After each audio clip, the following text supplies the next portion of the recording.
China has risen to such a leader in the global factory game that there are so many government parameters and legalities that you're most of the time getting amazing product. Do you have a brilliant product idea but don't know where to start to get it made? Or are you looking to level up your product but afraid to take it overseas? If so, you're in the right place. Hi, I'm Jackie.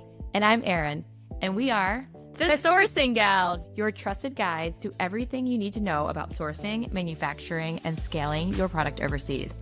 Whether you are just starting out or you've been making your own product for a while, we are here to help women source products overseas without the overwhelm. In each episode, we'll share insider tips, actionable strategies, and inspiring stories to help you source more effectively, save time, and boost your profits. Duh! We know how hard it can be to juggle the ins and outs of product development, but don't worry, we've got your back.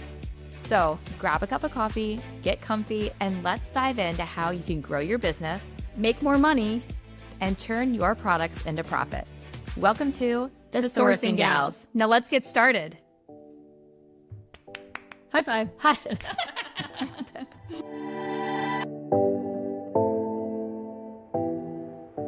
Tell me this. What if your sourcing agent lived in your browser? Meet Axio. This is Alibaba's AI-powered sourcing engine that understands what you need. It matches you with pre-vetted suppliers. It analyzes trends. It even helps with compliance. If you want to test for a special certification or custom specs, Axio handles that.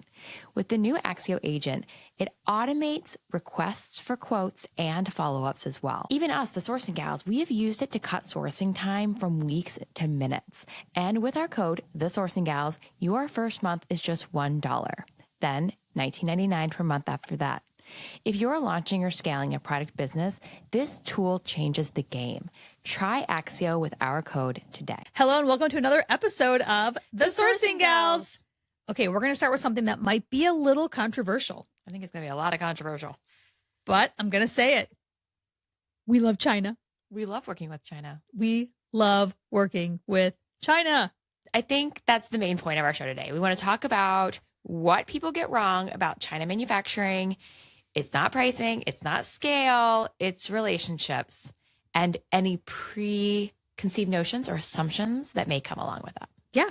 Before we dig in, can we talk about the lip you're wearing? Is that new shade? Oh, I don't know. No, it's a very old shade. I just pulled it out. It looks lovely. Oh, thanks. And your like blush and your pink shirt. You know, just well, you're giving spring vibes too. giving spring. We had spring in Ohio, and then it went far away.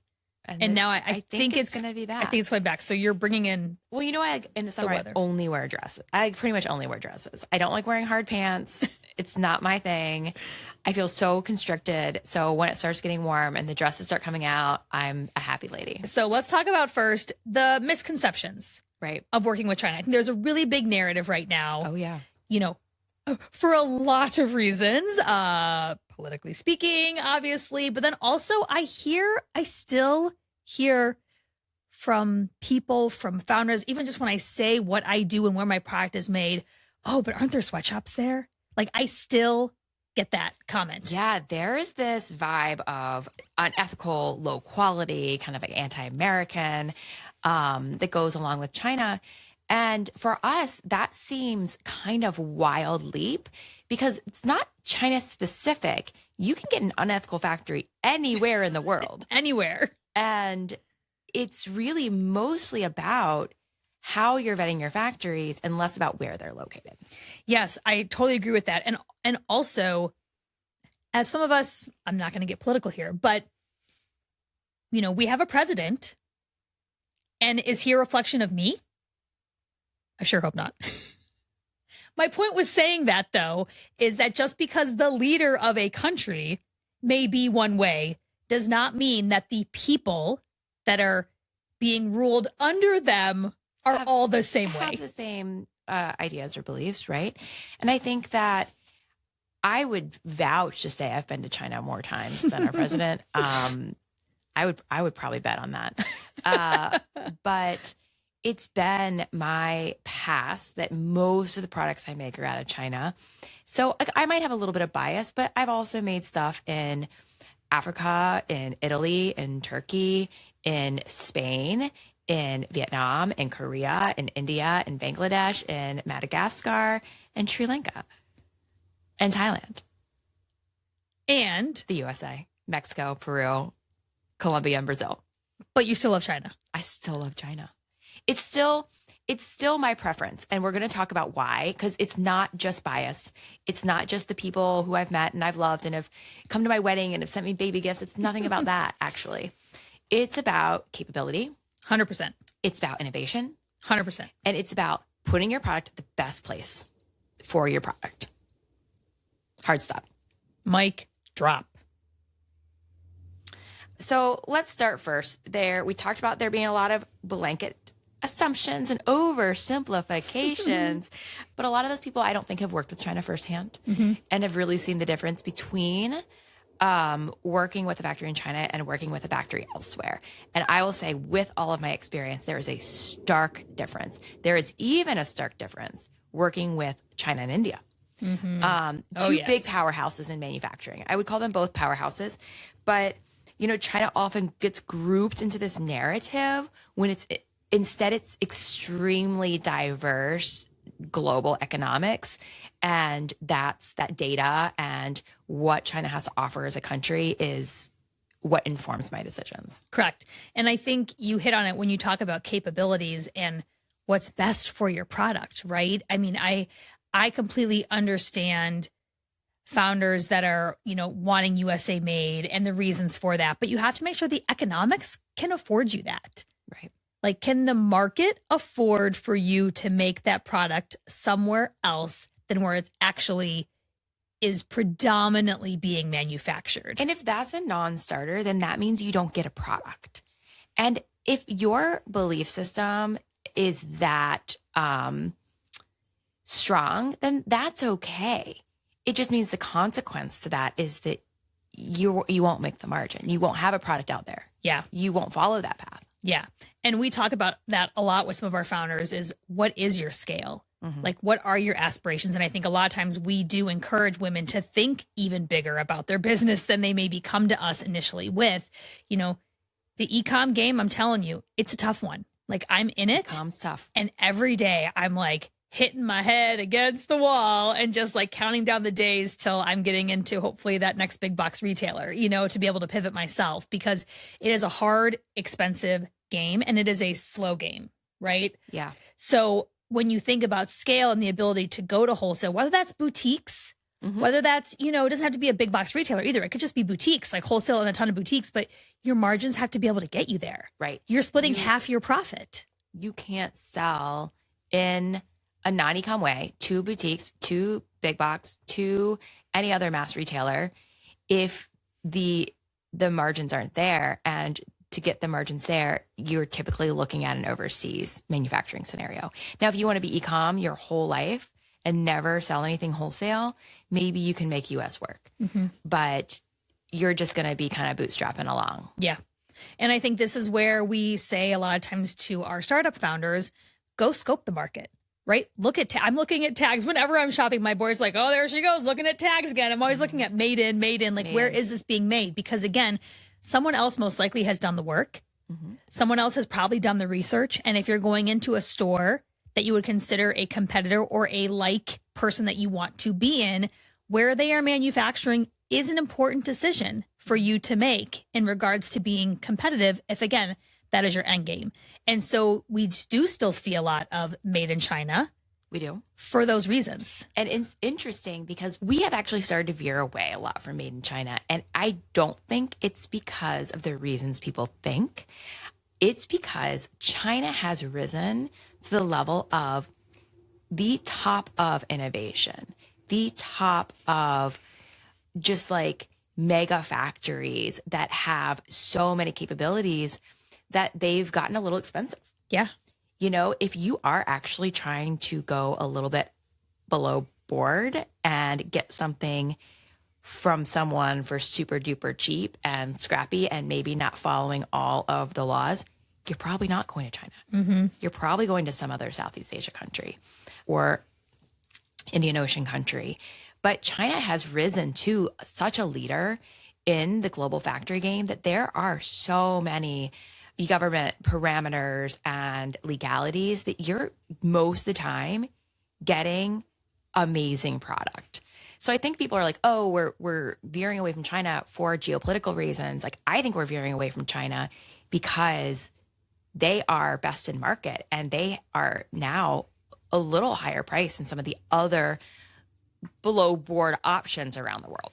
But let's talk about that, okay? Because we say there's lots of levers that come with production. There's cost and there's timing. So you go to some of those other countries maybe to try to shave some pennies or dimes, but what you'll end up paying is an extra 30 days of manufacturing. An extra 30 days of manufacturing, not the best Quality. not the best quality, limitations in terms of materials.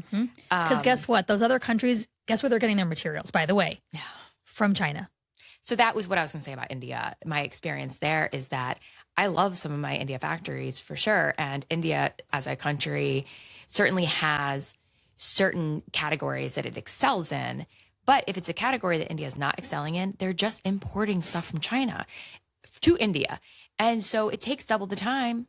And then it costs more because they're paying imports from stuff from China. And it just becomes like very convoluted. So I think when we outlined this, like I had the human side, I'm using air quotes, the human side of working with a China factory as being like kind of top in the reasons, but I'm going to put a pin in that for now. Because I really feel strongly, you can tell I feel strongly, I'm on a roll. Yeah. I really feel strongly about the innovation, about the capabilities, and about access to materials when it comes to China. I agree. It's where technology is coming from nowadays. It's where you can get a product that's both plastic and metal and something else, glass. So you can have a product, and like I've done it in jewelry, but even, I don't know, I'm trying to think of like an other example I can use. Like there's a candle warmer over there. I see it underneath my underneath my candle. The candle warmer has a wood base, has a glass top, and it has a heating element in it. I would 100% go to China for that product because it has such a combination of materials that if you go to another factory, let's say you go to India, let's say you go to South America, that factory is going to have to use 3 different subcontractors to put together those 3 different pieces and then kind of get it all right and get it all pieced together. Whereas your China factory will take care of it from soup to nuts. And again, there is time lost with that, right? So let's say you did go to India for that. So India makes the wooden bowl. India's great with wood. Yeah. So great. They make the base, but all the inner tech components of the electronics, they're going to be coming from China, which have to then boat from China to India. So right there, your lead time, by the time you actually get an approved sample, which by the way, every sample you're making then is also meaning the factory needs to import components to make, then send to you, then get approved. Again, just that timeline gets extended. And we just talked about like time is money in many cases. Right. So just important things to know about that. But I will say with capabilities too, I'd love to kind of segue that, you know, when people ask about my pajamas and I say made in China, I definitely can get some scoffs, right? Like I can get some eye turns, and I have to remind people that my fabric utilizes a patented technology that is only available in China. And by the way, it's an eco technology. So that's another myth I want to debunk as well. Like, yes, China makes a lot of raw material, landfilled items that will end up in a landfill. Yeah, like, just think about I get like that. the fast fashion garbage. Yes. Like we get it. But also they are on, when you talk about innovation, they are on this front end of sustainability in many other ways as well. Yes. So my fabric is coming from China, where they are getting my yarns from sustainably sourced forests in Austria. I kid you not. That is where my lensing modal comes from. And it is being infused with a patented technology that takes nature's mint and turns it into an antibacterial component versus a chemical, right? So all of those things are actually Happening at your mill in China. at my mill in China. So then for me to then take that and ship that fabric somewhere else to be sewn, like it just doesn't make sense in my supply chain for many reasons. So just also know that there is eco materials available in China, and most likely a lot of that R&D and future development is coming from China. I was going to give the example of one of my favorite jewelry factories. So jewelry is notorious for being just like hard on the environment, plating and metal, like hard metals and things of that nature. But I do have a factory who I've worked with in northern China for years, and they are completely sustainable. Their water sources, their plating is electro. They call it like eye plating, but like ion plating, and they have a garden in the middle of the compound. I say compound, it's like this huge square building with a big courtyard that has this giant garden. And the giant garden is sustained through their own water methods from the plating. And the gardens have vegetables and fruits. And the owner, they make lunch for all of the employees every day from their own garden. It is just like, there are people all over the world, not just in the US, who are really aiming toward a sustainable living.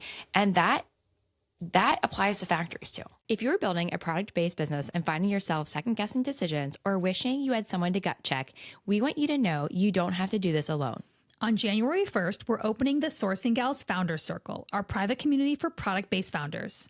Inside, you'll get monthly Q&A calls with us, access to our templates, scripts, and tools, and most importantly, a community of founders building right alongside you. It's only $27 a month, or for a limited time, $247 for the year. That's 3 months free. You can find all the details in the show notes. Hope to see you there. It does. It does. And I think that also shows those factories, they're investing in it. Mm-hmm. Like these China factories, they're no joke. I mean, you can go into some of these and I swear they're as clean as hospitals. Mm-hmm. Like truly, like the technology that they have, the systems, the automation, the level of cleanliness, it is truly like top tier. Top tier. And it all just goes back again to expertise, to is the product the best that it can be for me? And then we, from there, go to the human piece.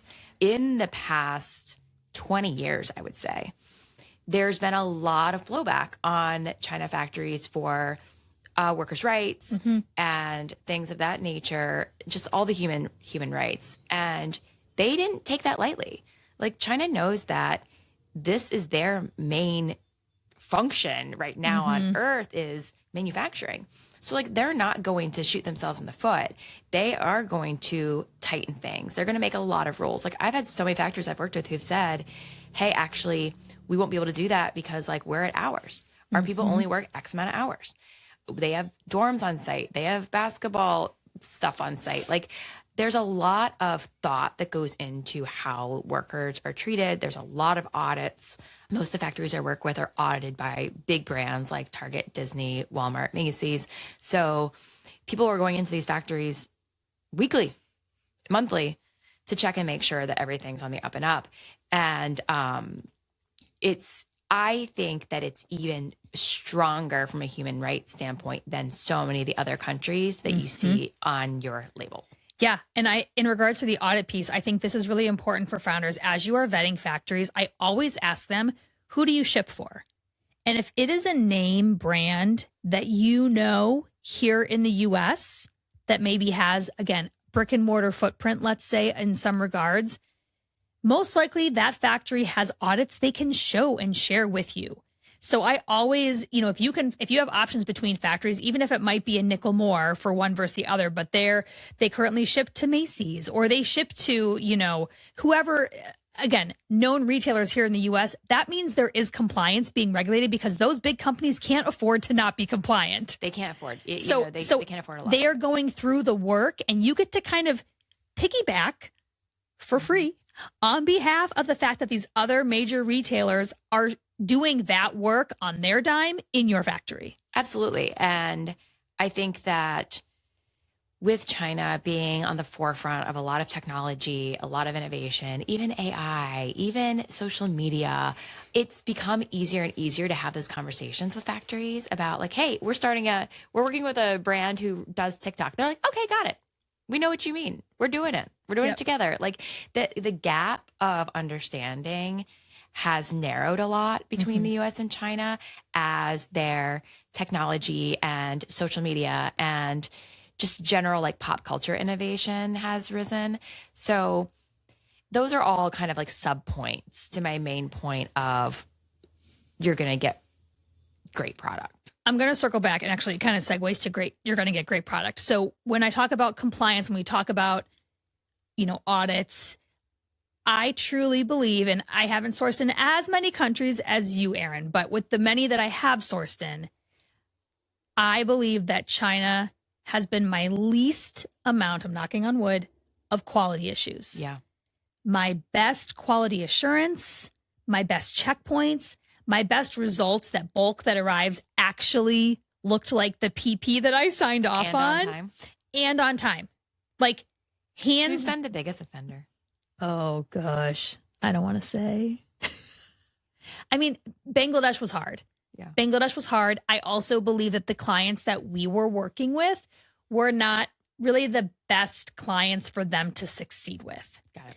I say that meaning retailers that I worked with are very high touch, very high compliance. If a shade ban, if a color of a trim is off by 10%, it's like throw the whole batch out, right? That is not how Bangladesh works. Bangladesh is great for volume, meaning high quantity, and good. They still have good quality. So it's not a quality issue. It's just we were having them work in different silos than what they were best at. Mm-hmm. So again, like forcing them into some businesses that just weren't aligned with them and they couldn't keep up with the standards that the retailers had. And I think that's what makes me so kind of like hot about this topic is that ever since we were at Abercrombie, there was this big push to like diversify countries that we were in. And, from like a risk standpoint of not having all your eggs in one basket, totally get it. Yes. But Agreed. it kind of it swung the pendulum so far to where let's move everything out of China. And I'm working on a product that is like, there aren't other countries that do it well.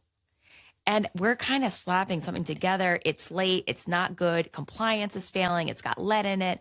And I'm like, this wouldn't happen if we were still in China. And it all was because it wasn't that factory or that area's best at product. And so I just think it's moderation. Like we love working with China. We've been talking about that this whole episode. This episode's not sponsored by China. If China, if you want to sponsor us, actually, I'm sure our Alibaba friends are going to be like, woohoo, thanks for the episode. Yeah. Because we do love Alibaba too. Alibaba. But no, it's not. It's all joking aside though, we will put something in the best country for it. Correct. There are other countries that are better at other things. Like I had a client who had a sterling silver jewelry product and I sent it straight to Turkey. Like I have a great factory there for sterling silver. I would not send that to China. Yep. I would send it to India or I'd send it to Turkey. Don't be afraid to put an item where it belongs just because of the country name. Yeah. Oh yeah. Moderation. Yeah. Was my point. Like we something about moderation and Americans, we don't like it. But anyway, we swing this way, we swing that way. And my whole point is like, put it where it belongs. Yeah. Put it at who makes it best. We've also talked about this a long time ago, communication with factories. And I will tell you that I also believe China is one of the easiest to communicate with. Yeah. Yes, there are vendors out there who are less fluent in English, but when I say easiest, meaning they're prompt, the ones that are working for you will reply every night to you. They will WhatsApp you WeChat you, or, they're just more on the ball and consistent with their communication. And if you find a factory in China, which, I've had a lot of people that have not had great experiences on Alibaba. And I say the minute the red flags start to show up, walk away because there's 10 other factories right behind them that want to work with you and that are going to be better communicators. Sure. And as in any market, there's new people to the market. There are people who've been in it for decades. There are factories that have been building this manufacturing hub, or the backbone of this manufacturing hub, I should say, for 30, 40 years. And we're really getting to the point where, again, like the innovation, the expertise, and the technology is come so far, you can't ignore it. Yeah. And actually, speaking of that, I do believe that for founders, if they are ignoring China for any of these reasons that we've talked about, and maybe, not even looking at it as an option, it really could be a miss for their business. Mm-hmm. So our goal here is not to say that, again, everything belongs in China, China or bust. It is not that. But we just want to reassure for people that are new to this world. Erin and I have a 40 years combined experience of globally sourcing, and we are still today the majority of products that we are working on for our own businesses or for our founders are really coming out of this country. And it's not just us. Any sourcing expert who we talk to, they kind of are like, oh yeah, it's China's where it's at, but I will entertain putting something somewhere else. We know it won't be the best. Yeah. The other thing, recently I was talking with a founder about Vietnam, and I said, Vietnam has a lot of similar capabilities, especially in the cut-sew world. I can't speak for jewelry, but like in the cut-sew world, apparel world, Vietnam is a great place to go, but you have to have the volume. You do. They're not going to even talk to me unless I have 5,000 units per color to give them. I'm going to tell a little secret about Vietnam factories. Okay.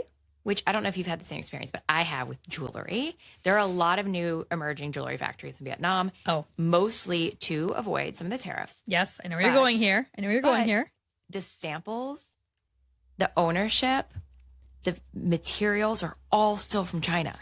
So usually those Vietnam factories are owned by a Chinese owner. And your samples are still coming from a Chinese sample room. And then once your sample is perfect, you've gotten that perfect sample, you love it. Somebody mails it to Vietnam and Vietnam dupes it in a big way. But the innovation, the sampling, the critical thinking is not coming from Vietnam. Vietnam's only being used for that bulk production. China's delivering all of the materials. China's delivering the exact specifications, the exact instructions, and Vietnam's carrying it out. That's been my experience. No, that is a full-on insider secret that you guys just got access to, because I can echo that sentiment. I remember being in Bangladesh and walking into a hat factory, and it was a Chinese-owned hat factory. And that's why I was looking around at the techniques and the capabilities, and it was significantly different than another Bangladesh hat factory that I visited earlier that same day. And you're like, wow, look at this. I'm like, oh, yeah, it's China. Sense. It's China. I get it. Right. And so these factory owners are getting smart. They're realizing that some people, again, don't want that label inside their hat. So great. They'll move their factory to another country. So you're still getting the perks of it. But again, it might not be truly necessary. It's not truly necessary. And to your earlier point, usually they only do that if your quantity is high enough to sustain that rigmarole. Yeah. If you're going to do 100 units, they're going to make it back at that sample room in China. Yeah, 100%.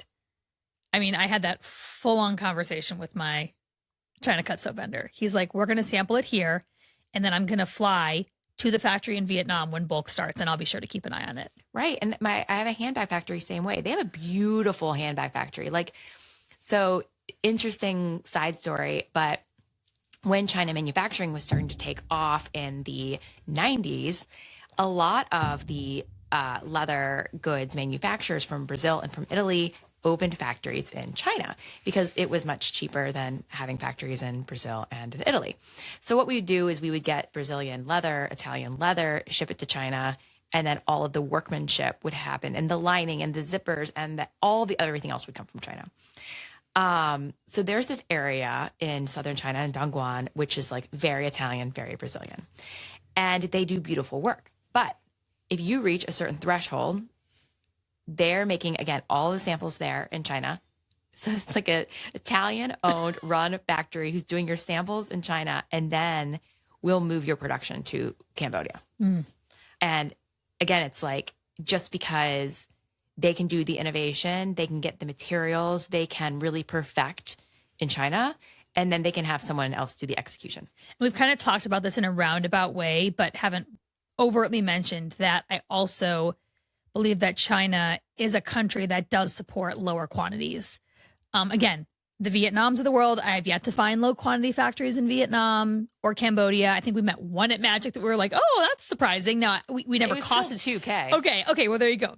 Okay. Well, there you go. There's the answer. So I do think as a founder, also know just because you launch in one country doesn't mean you have to stay there either, right? You could still, China might be your gateway to get a small quantity run product out there.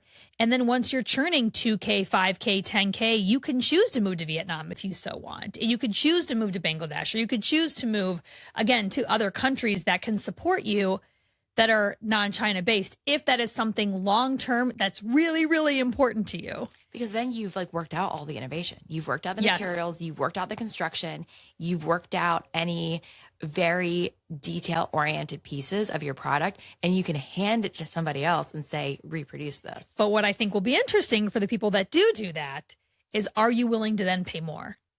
Because you've just done the work to innovate. You've done the work to start it up. I would say 9 times out of 10, when you move that to Vietnam, you will be paying more. Yeah, Every if cost quote you're- I've ever done, almost 20 to 25% more on the apparel side. Like and significant. then shipping's more. Yes. Smaller and less less boats, Oh. less shipping, like all the things. So again, these are all just Things to factors and consider. things to consider. Things to consider. And these are things we talk about with our customers, our clients every day. And so this is the reason we wanted to do this podcast, was because every day we find ourselves being like, it's really would be best in China. And we wanted to give some context around that. We wanted to talk to you guys about why we feel that way. It's not just because we do some business there and we have a preference and we love, squatty potties and Chinese food. No, that's not the case. I don't like squatty potties at all. But it's really just because of the reasons we talked about. It's because of being able to create something across multiple fabrications. It's the seat of the innovation, the seat of the materials, easy communication, low quantities. Correct. So don't be afraid. Don't be afraid. At least look into it. At least humor us and look into it as an option, and maybe expand your brain a little bit more in that less of like a fear mode. Don't listen to your cousin at Thanksgiving dinner who doesn't know shit about manufacturing. Yeah. Listen to the people who know. Yeah, I love that. That's true.